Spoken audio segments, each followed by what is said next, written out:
강원도 홍천군 한 칡즙 제조 공장. 공장 마당으로 칡을 한가득 실은 트럭이 들어왔습니다. 캐온 칡을 이제 세척해가지고 분쇄해서 생칡즙을 착즙할 거예요. 칡은 겨울에 약성이 더 좋다는 말이 있어 사실 칡즙의 성수기는 겨울입니다. 이렇게 알이 차 있다고 해서 알칡, 암칡이라 그래요. 이런 칡들이 이렇게 알이 이게 전문질이 많고요. 칡즙이 잘 나와서 이런 칡을 써야 돼요. 칡즙 생산 공정의 첫 번째이자 제일 중요한 과정은 세척입니다. 흙 속에서 자란 뿌리이기 때문에 불순물과 흙이 많이 붙어 있는데요. 먼저 솔로 문질러 깨끗이 씻어낸 후엔 꼬챙이를 이용해 사이사이 박혀있는 불순물을 제거합니다. 칡이 고르지 않고 땅속에서 울퉁불퉁 자랐기 때문에 이런데 이물질 같은 거 낀 거를 파주는. 일일이 손으로 제거를 하셔야 되는 거예요? 네, 기계로 세척을 해도 깨끗이 안 되니까 이런 것도 이런 부분도. 아, 그게 다 돌이네요. 네.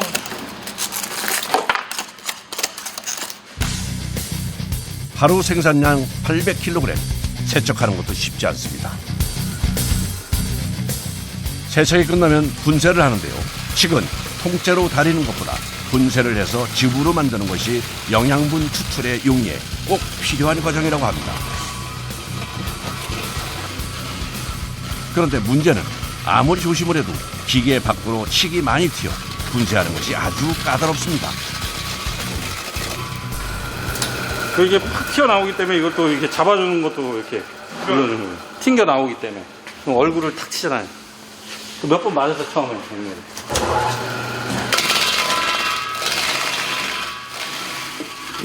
아이고 진짜 쉽지 않아 보이네요.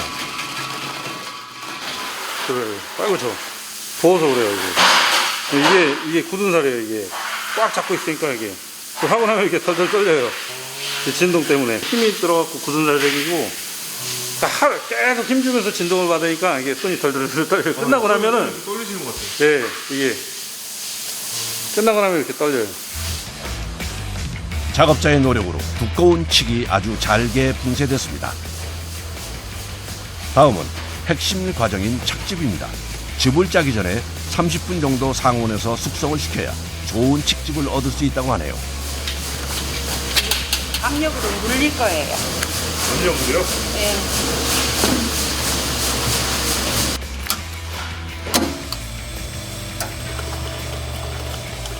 무려 2톤의 압력으로 분쇄와 숙성을 거친 칡을 눌러주면 드디어 갈색빛이 도는 칡즙이 나옵니다. 그런데 이게 끝이 아닌가 보네요. 금방 짠 칡즙을 다시 커다란 통에 붓습니다. 뭘 하려는 걸까요? 여기서 2시간 20분 동안 65도까지 해갖고 살균을 하는 거예요. 아, 이게 지금 살균 작업을 하는 거예요? 네, 살균 작업. 안전하게 섭취할 수 있도록 위생을 위해 살균과 여과 과정을 거쳐 이물질을 걸러내야 비로소 칡즙이 완성된다고 합니다. 마지막으로 포장 작업까지 마치면 소비자에게 나갈 준비가 끝났습니다. 요즘 제철을 맞아 주문량이 늘어 하루 종일 쉴 틈 없이 돌아간다고 하네요. 작업자가 오늘 생산된 칡즙의 상태를 확인하기 위해 맛을 보는데요. 문제없이 잘 나왔을까요? 요렇게 진하죠.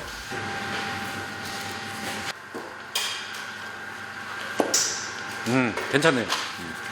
건강하려고 드시는 분들이 많기 때문에 칡즙 같은 경우에는 바로 캔 칡을 바로 이렇게 작업을 해서 착즙을 해서 보내드리는 게 가장 좀 좋다고 생각을 하기 때문에 그 신선도나 어떤 깨끗한 청결 이런 거를 최우선으로 생각을 하고 있습니다. 해마다 반복되는 멧돼지로 인한 농작물 피해. 특히 요즘엔 아프리카 돼지열병의 감염 매개로 지목되어 포획의 필요성이 더 커지고 있습니다. 경기도 안성시. 이것도 멧돼지로 인해 피해가 크다고 해서 찾아가 봤습니다. 추수가 끝난 논에 미처 수확을 못한 벼들이 누워 있는데요. 멧돼지들이 먹거나 밟은 것들이라 수확을 할 수 없어서라고 하네요. 새끼 발들하고 이거 조금 더 큰 거하고 이렇게 며느리 발톱이 이렇게 찍힌다고 돼지발은 이렇게. 이게 가을 수확철에 이제 다 내려와서 딱 망쳐놓은 논이라 지금 보면 이런 요 새끼 어미랑 새끼랑 많이 다니는 흔적 있어요. 이런 거 다 지금 수확을 못한 상태라고 이게 다. 이런 논두렁 같은 거 다 파헤쳐서 이제 하면 내년 봄에 또 보수를 또 해야 되고 연로하시는 분들이 이걸 다 하려면 또 너무 힘드니까 이런 산 쪽에 있는 것들은 지킬 수도 없는 일이고 그럼 막 울타리 쳐도 다 들고 또 들어오니까 어떻게 막을 수가 없어요. 이건 잡는 수밖에 없는 거예요. 해결책이 포획하는 수밖에 없다. 피해는 농작물뿐 아닌데요. 산 밑에 있는 산소를 파헤쳐놔 봉분이 전부 무너져 내린 상태입니다. 멧돼지의 번식기인 11월부터 1월은 더 극성을 부리며 민가 근처로 내려와 피해가 심각하다고 합니다. 마을로 지금 내려올까봐 걱정이에요, 지금. 안 그래도 요 밑에 밭에까지 와서 다 해놨더라고.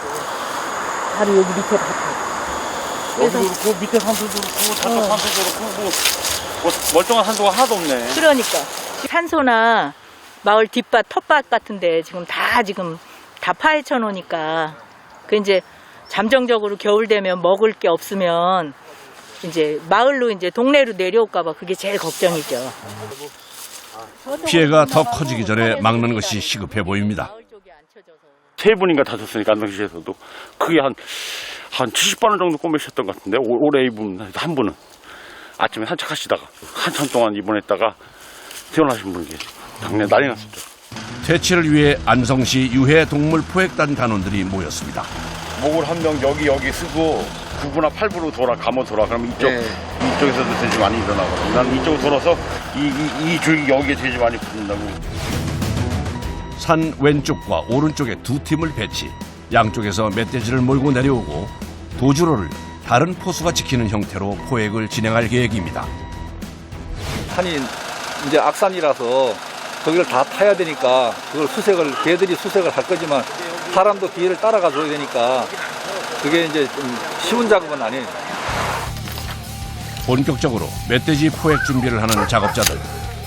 산에 오르기 전에 챙겨야 할 것들이 많은데요. 총기를 안전하게 점검하고 장전해 놓는 것이 첫 번째입니다.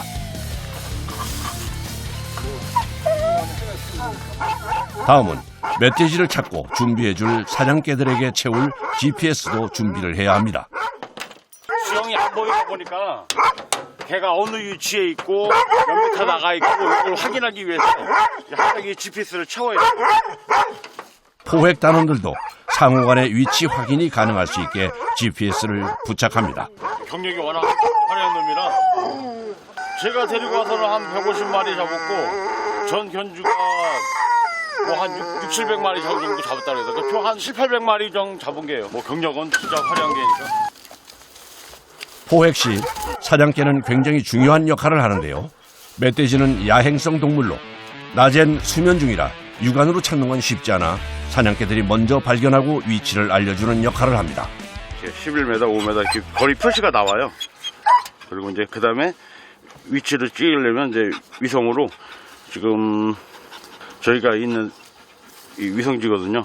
저희가 나와 있는 위치를 정확히 알 수가 있어요. 총은 오발 사고 방지를 위해 실탄이 발사되지 않도록 꼭 안전장치를 한 후 산에 오르기 시작합니다. 이거 돼지발 있잖아. 최근에 그런 거 최근에. 하루 이틀 된 말 먹이질은 많이 팠네 이쪽에. 일단 뭐 큰 돼지 하진 않고 여기 있는 먹이질은 똘돼지 같은데 꼼꼼히 한번 털어볼게요. 잘도 서보시오.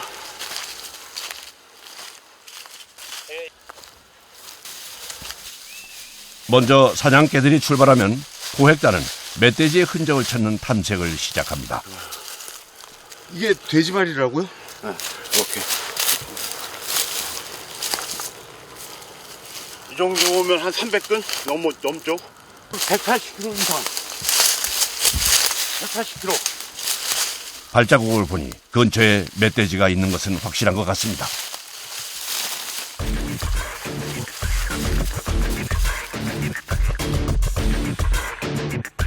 같은 시각 반대편 단원들도 멧돼지의 흔적을 찾는 데 여념이 없습니다.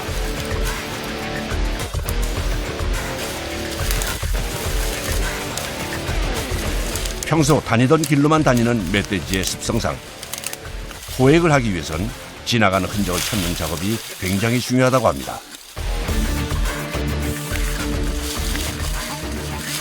돼지가 이제 며칠이나 됐나, 새 발인지 묵은 발인지 한번 보고, 그리고 이제 따라가려면은 잡을 수 있는 확률이 높겠죠. 그런데 이때 뭔가를 유심히 봅니다. 사무국장님, 그쪽으로 300m 개가 뭐 하나 달고 나갔는데 확인 좀 해보세요.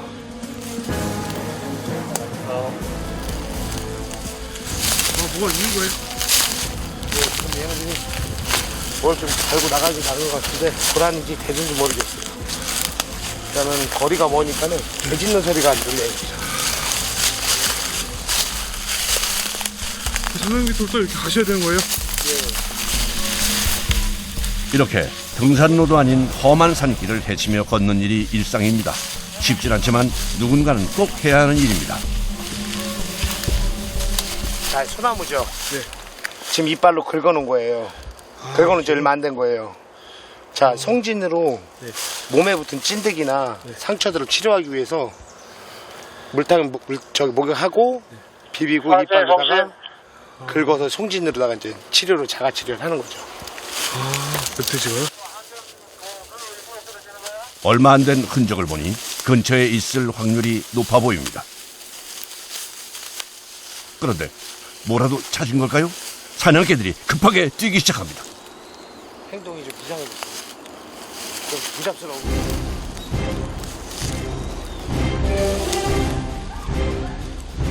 개 짖죠? 아, 고라니예요? 예. 아, 고라니는 그냥 놔주시네요? 예, 저거는 사냥 방해가 돼요. 왜냐면 수색하다가 고라니 발견하면은 돼지 포획을 하기가 힘들어요. 그래서 집안에는 사냥 왔을 때는 저기 고라니를 못 따라가기도 많이. 한번 야생 짐승에 한번 꽂히면은 막 지금 보다시피 400m, 370m 이렇게 좀 달려가고 있어요. 지금 500m까지 내려갔죠. 또 500m에서 또 들어올 시간을 또 기다려야 되잖아요. 이렇게 허탕치 않은 일도 다반사라고 하네요. 다시 수색을 시작하는 단원들. 저기 또 모여있는 거 보여? 아니요, 먹이질하고 새발은 없습니다. 아니, 그쪽은 없고 그냥 왼쪽으로 감아더라. 왼쪽으로만 쭉. 왼쪽으로만. 내가 오른쪽으로 감아둬서 그쪽으로 갈 테니까. 양쪽 팀원들이 긴밀하게 무전을 하며 멧돼지 수색에 총력을 다합니다. 넓은 산속에서 멧돼지 잡는 게 결코 녹록한 일이 아니라네요. 그런데 벌써 오후 5시. 아무래도 곧 해가 질 것 같습니다. 온종일 산을 헤맸지만 야속하게도 멧돼지는 보이지 않습니다. 여기서는 이제 돼지가 더 이상 없는 걸로 지금 되고 파악이 되고 야간에 또 야간조로 또 투입을 해서 또 야간에도 우리 포획 활동을 할 거고. 아쉽지만 오늘 작업은 마무리해야 할 것 같습니다. 고생했어. 고생했어.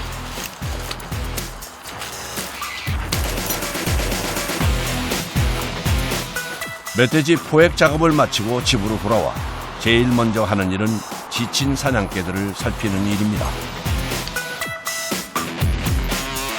근데 산에 갔다 오면 이제 가기 전에는 갔다 와서 어디 컨디션도 봐야 되고 어디 이제 뭐 또 다친 데 없나 또 확인도 해주고 좀 잘 보살펴 줘야 돼요. 이곳엔 모두 5마리의 사냥개들이 있는데요. 수색의 선두에서 리더 역할을 하는 개부터 보조하는 개까지 각각의 능력치에 맞게 훈련시키고 건강하게 돌보는 일은 멧돼지 포획 작업에서 가장 중요한 일 중 하나입니다. 보통 뭐 좀 썰개다 하면 500에서 한 1000만 원 사이. 그리고 뭐 뒷개다 뭐 이제 이 리더개 말고 뒤에 이제 보조하는 견들은 뭐 최하 100에서 300 사이. 그 좀 이름 있는 개들은 좀 비싸죠. 그런데 덩치 큰 멧돼지와 사토를 하다 보니 다치는 경우가 비일비재하다고 하네요. 눈 위에 여기 한 찢어져가지고 이렇게 피가 많이 흘러가지고 한 4발 넣으니까 꼬맸는데 이거 잘못하면 실명을 빼었어요. 실명. 포획 활동을 하면서 겪는 가장 가슴 아픈 일은 이렇게 개들이 다치는 것이라고 합니다. 아프지 말아야 되는데 다치지 말아야 되니까 항상 산에 올라가면 얘기하는 게 그거예요. 그냥 못 접어도 되니까 놓쳐도 되니까 다치지만 말아라. 다치지만 말아라. 다치다가 제일 속상하죠. 힘들고 지치는 일이 많지만 다시 산에 오르는 이유는 그렇지. 피해를 줄이기 위해 누군가는 꼭 해야 한다는 사명감을 가지고 있기 때문입니다.